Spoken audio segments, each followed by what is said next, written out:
안녕하세요. 삶과 신앙의 깊이를 더하는 지혜의 샘에 오신 여러분을 환영합니다. 오늘 우리가 함께 나눌 이야기가 여러분의 삶에 하나님의 따스한 은혜와 평강으로 가득 차는 계기가 되기를 소망합니다.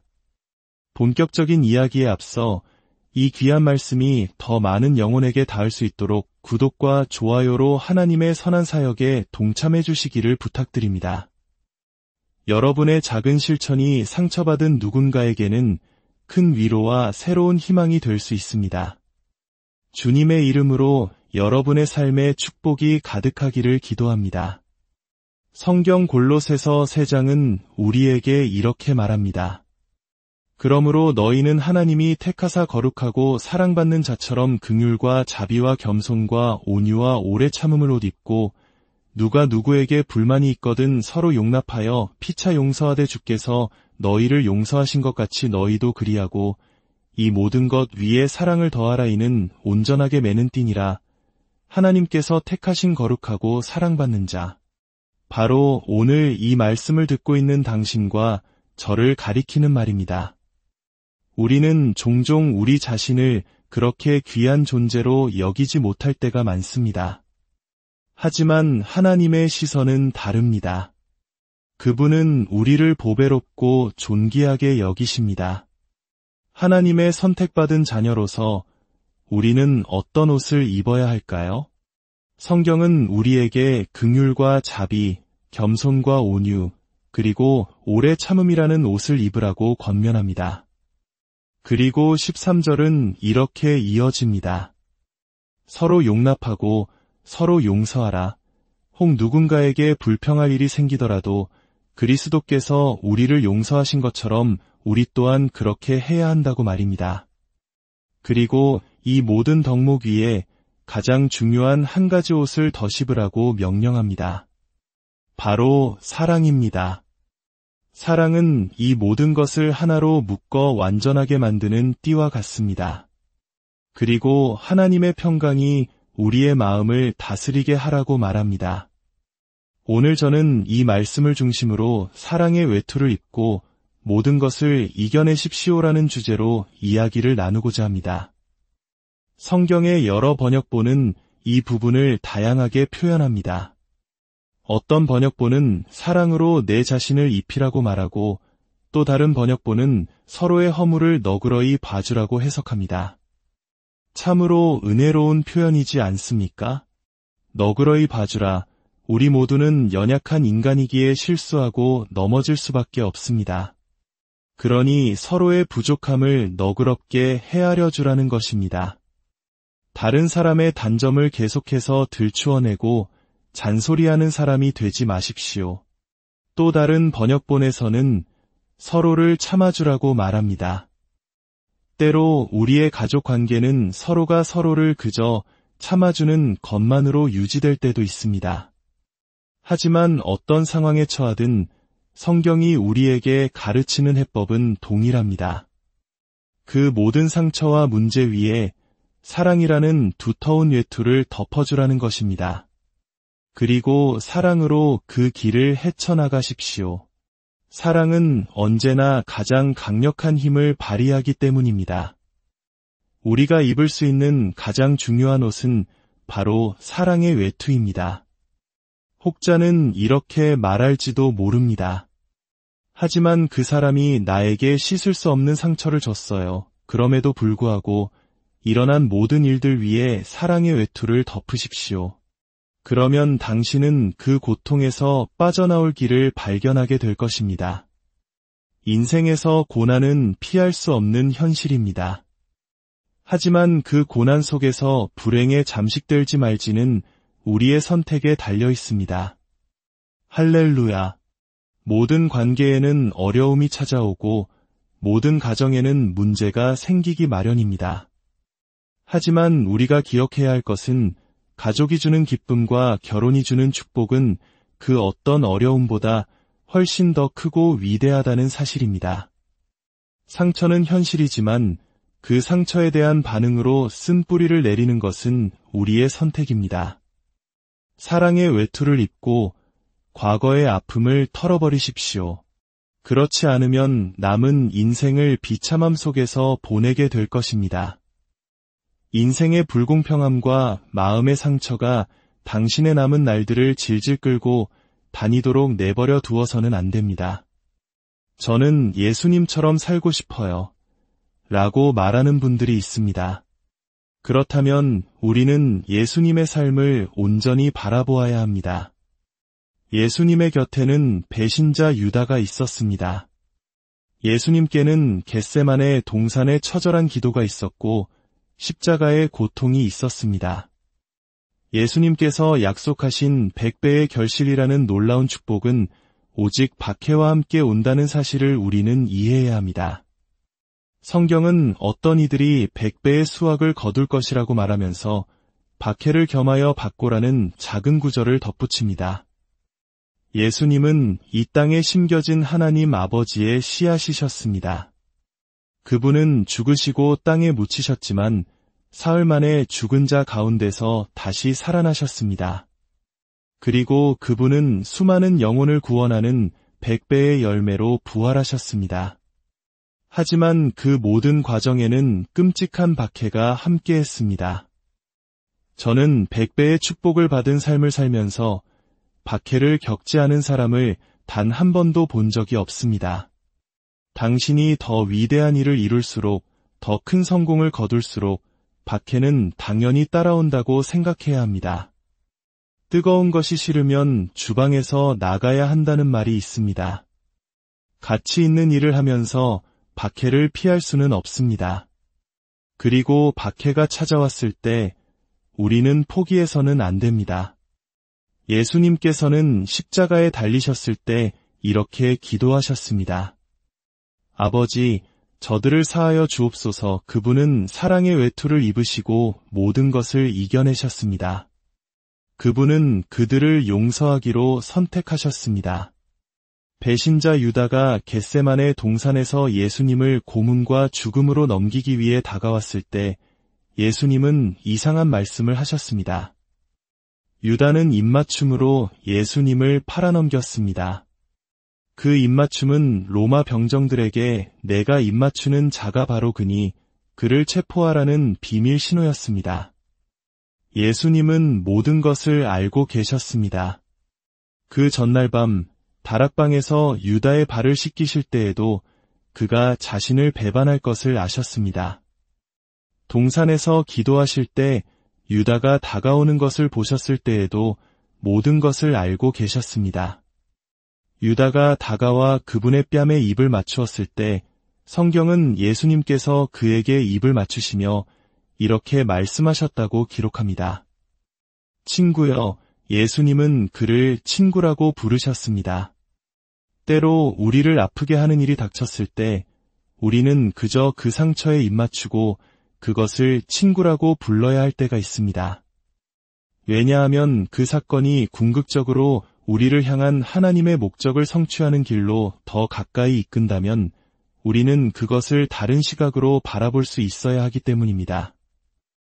유다는 예수님께서 십자가의 사명을 완수하게 만드는 결정적인 열쇠였습니다. 그래서 예수님은 그 배신에 입맞추고 그것을 친구라 부르셨던 것입니다. 때때로 고통스럽고 추악한 일들이 우리 삶에 찾아옵니다. 구약의 요셉을 보십시오. 그의 형제들은 그에게 깊은 상처를 입혔습니다. 하지만 요셉은 이렇게 말하는 것과 같았습니다. 형들이 내게서 화려한 채색 옷을 벗겨갔지만 나는 이제 사랑의 외투를 입기를 선택하겠습니다. 형들은 나를 해하려 하였으나 나는 형들에게 입맞추고 당신들을 친구라 부르겠습니다. 그리고 그는 형들을 끌어안고 눈물을 흘렸습니다. 모든 것이 합력하여 선을 이루게 하시는 하나님의 섭리를 깨닫는 그 자리에 이르면 우리는 상처에 입맞추고 그것을 친구라 부를 수 있습니다. 내가 왜 쓴 마음을 품어야 합니까? 왜 누군가를 미워해야 합니까? 왜 내가 비참하고 분노에 찬 사람이 되어 내 인생의 모든 관계를 망쳐야 합니까? 그럴 가치가 전혀 없습니다. 예수님은 십자가 위에서 우리에게 그것이 가능함을 보여주셨습니다.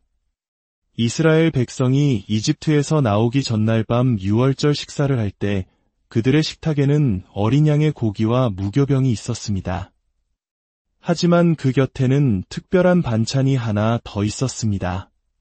바로 쓴 나물이었습니다. 우리가 어린 양 되신 예수님을 끝까지 따라간다면 조만간 우리 인생에도 쓴 나물이라는 반찬이 곁들여질 때가 올 것입니다. 결혼 생활도 마찬가지입니다. 달콤하고 환상적이며 이보다 더 좋은 삶은 없을 것 같지만 조만간 쓴 나물 한 접시가 식탁에 오를 것입니다. 가정 안에서도 마찬가지입니다. 사탄은 우리 가정에 쓴 나물을 배달하며 속삭입니다. 자, 이 쓴 나물을 받으시오. 바로 그 순간 우리는 선택해야 합니다. 그 쓴 나물이 우리를 갉아먹도록 내버려 둘 것인가, 아니면 그 쓴 나물을 달콤한 어린 양의 고기와 함께 삼켜버릴 것인가. 그리고 이렇게 고백하는 것입니다. 이 쓴 경험이 나를 더 비참하게 만들지 않을 것이다. 오히려 나를 더 나은 사람으로 만들 것이다. 하나님의 은혜로 모든 것이 합력하여 선을 이룰 것이기에 나는 주님을 신뢰한다. 이 경험은 결국 나를 운명과 목적의 자리로 인도할 것이다. 이것은 실제로 우리를 더 강하고 위대하게 만듭니다. 에베소서 4장은 이렇게 말합니다. 분을 내어도 죄를 짓지 말며 화를 내는 것 자체는 괜찮습니다.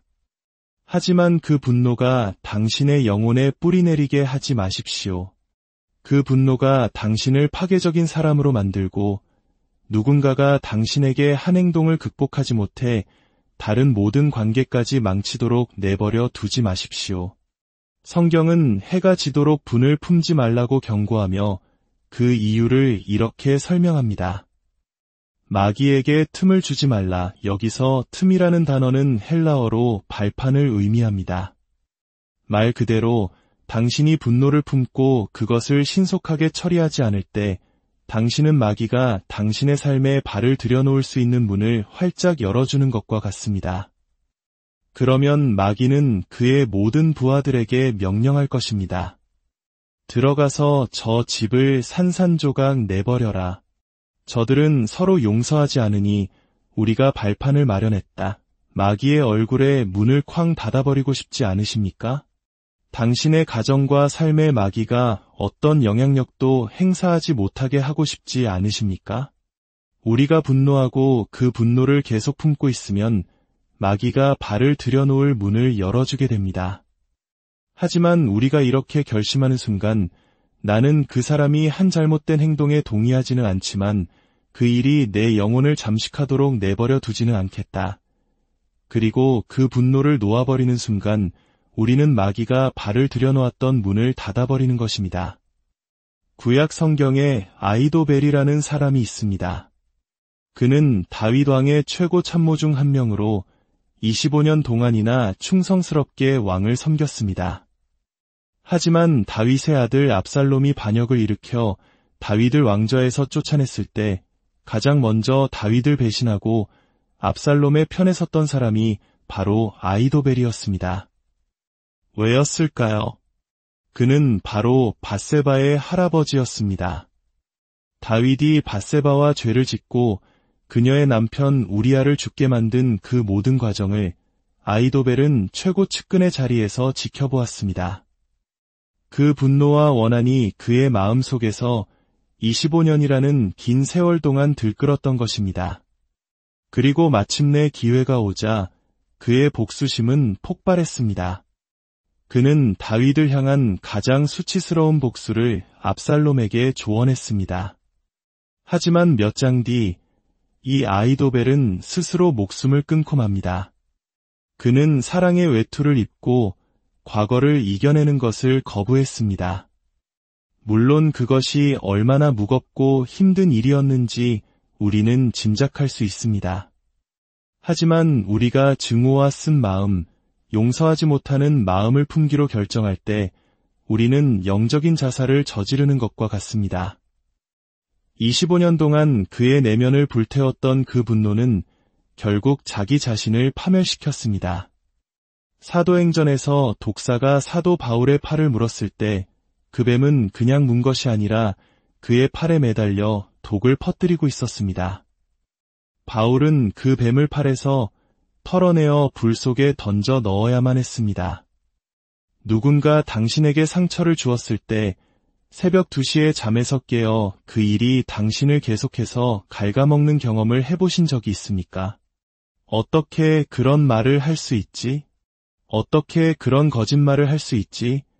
그 생각이 당신을 잠식합니다. 바로 그때 당신은 결정해야 합니다. 그 독이 당신을 파괴하도록 내버려 둘 것인가, 아니면 사랑의 외투를 입고 그것을 이겨낼 것인가.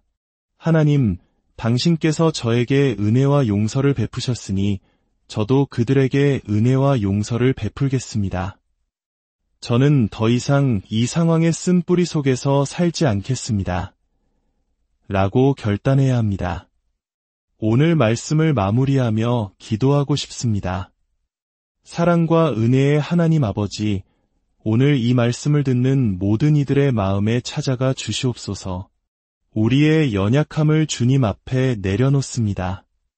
우리 힘으로는 도저히 용서할 수 없는 상처와 아픔들이 있습니다. 쓴 나물과 같은 경험들이 우리를 괴롭게 합니다.